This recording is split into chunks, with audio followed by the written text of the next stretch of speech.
Welcome to Inside a special edition of Capital City Sports. I'm Brett Williams alongside Stan Smith, and we're here to talk about Super Bowl 49 coming up this Sunday between the New England Patriots and the Seattle Seahawks, live from University of Phoenix Stadium in Arizona.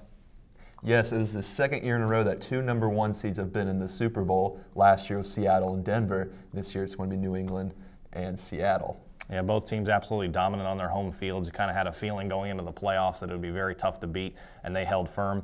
Should be a great game between two pretty prolific offenses and one especially prolific defense. We'll see if they're able to do exactly what they did against the Broncos last year. Right, and something that had come along during the season was both teams played the division of the AFC West, and they both lost at Kansas City, and some would argue that that was the turning point of the season for both teams. New England lost there in Week 4 on Monday night. They got absolutely demolished, while Seattle only lost by 4 points, but at that point they were sputtering. They were behind in the NFC West, and sure enough, both teams ended up being the number one seeds. Yeah, the Seahawks haven't even lost since that last time to Arrowhead, and the Patriots definitely got back to that Super Bowl form ever since. So. Right.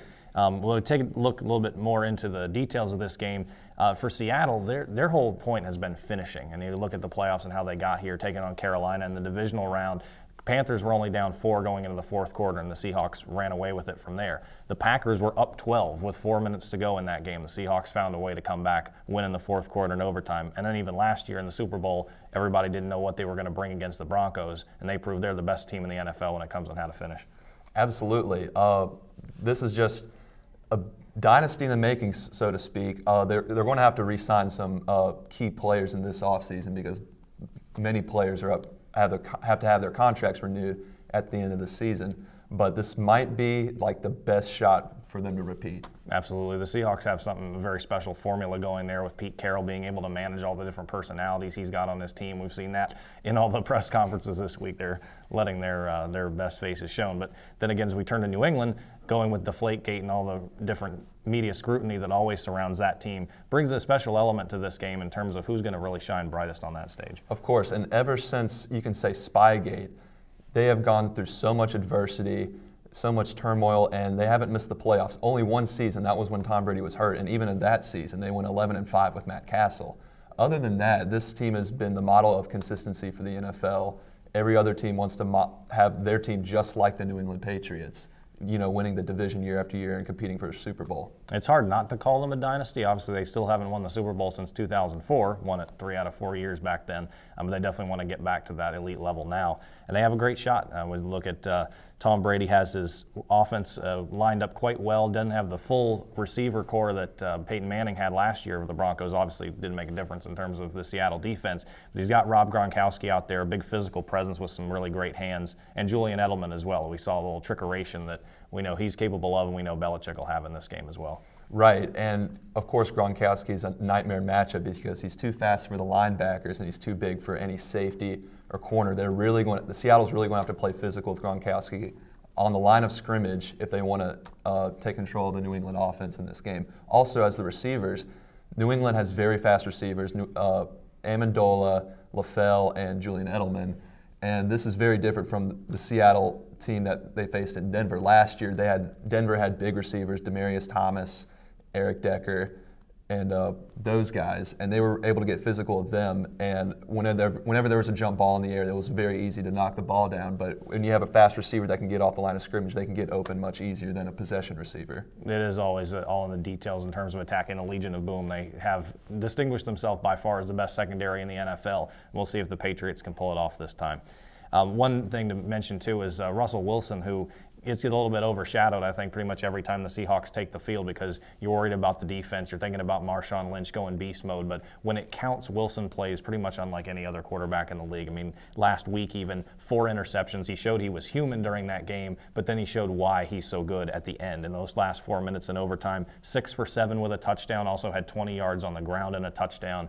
And he will definitely be a force to be reckoned with in terms of the way he can get outside the pocket and make plays. Right, and Russell Wilson has actually drawn comparisons with his counterpart Tom Brady, as this is his second Super Bowl in his first 3 years as a starter, just like Tom Brady was in the beginning of his career. Don't forget, Wilson has never lost in his career against any quarterback that's won the Super Bowl. That's Brady, Peyton Manning, Eli Manning, Rodgers, and Breeze. Wilson's beaten them all. That's impressive. That it is. So with that, I think we're going to take it over to the rest of our folks here at Capital City Sports with their predictions for the game. With Seattle playing strong defense this offseason, I think the Seahawks are going to take it 31-21. Now for Olivia's pick. I'm a firm believer that a great defense beats a great offense, so I'm going with the Seattle Seahawks to win Super Bowl 49. And here's to Caitlin. The Seahawks defense will not be able to stop Tom Brady's offense, so my pick for the Super Bowl winner is the New England Patriots. I'm not usually a huge science buff, but this time there's no denying it. If Bill Nye said the Deflatriots cheated, well, I have to go for the Seahawks. They're going to win the Super Bowl by 2 touchdowns. Now let's take it to John Dowdy for his Super Bowl predictions. Sam Figgins had some consistency problems in terms of kicking, but this year Penn State did manage to win on a walk-off PAT. Seattle's going to do the same thing in a high-scoring affair, 42-41. Let's take it to John Wagner. After an unimpressive performance in the NFC Championship game, the Seattle Seahawks will look to rebound with strong play from their stars Russell Wilson, Marshawn Lynch, and Richard Sherman. I'm a little bit biased to choose the Seahawks as I'm an NC State fan at heart, and they have former players on the team, Russell Wilson, J.R. Sweezy, and Stephen Hauschka, and a former coach in Pete Carroll.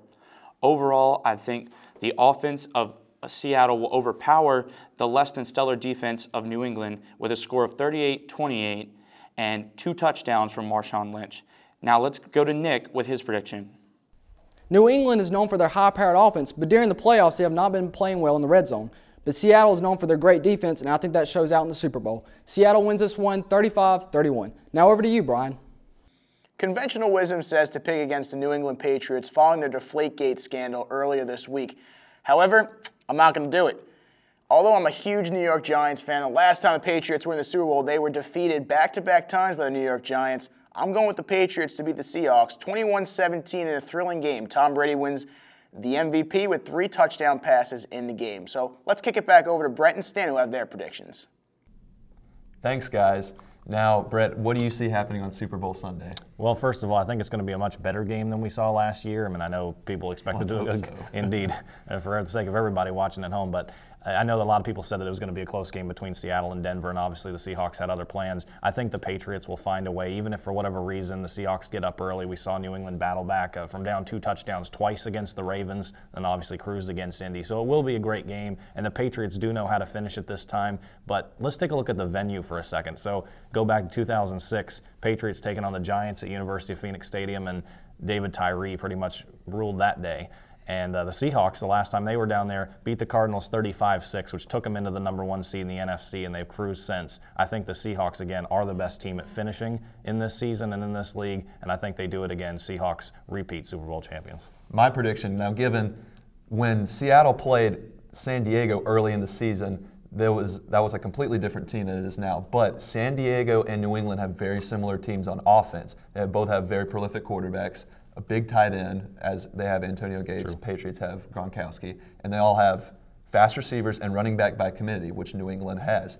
And San Diego used that to their advantage to take advantage of Seattle's secondary and their linebackers and defensive line. That is why I think the New England Patriots will come out on top. It will definitely be a close game from the very beginning. Not as high scoring as people might think. It will probably be the first one to 28 will probably win this game, and I'm picking the New England Patriots. Fair enough. Yeah, I'm going to go with 31-28, a close one. I could even see Stephen Hauschka kicking a game-winning field goal. Wouldn't that be something? Echoing back to the Vinatieri days in New England. Yeah. But yeah, it should be a great one. Go ahead and get your buffalo wings and your chips and dip ready, folks. All right, this is Stan Smith and Brett Williams signing off for a special Super Bowl edition of Capital City Sports.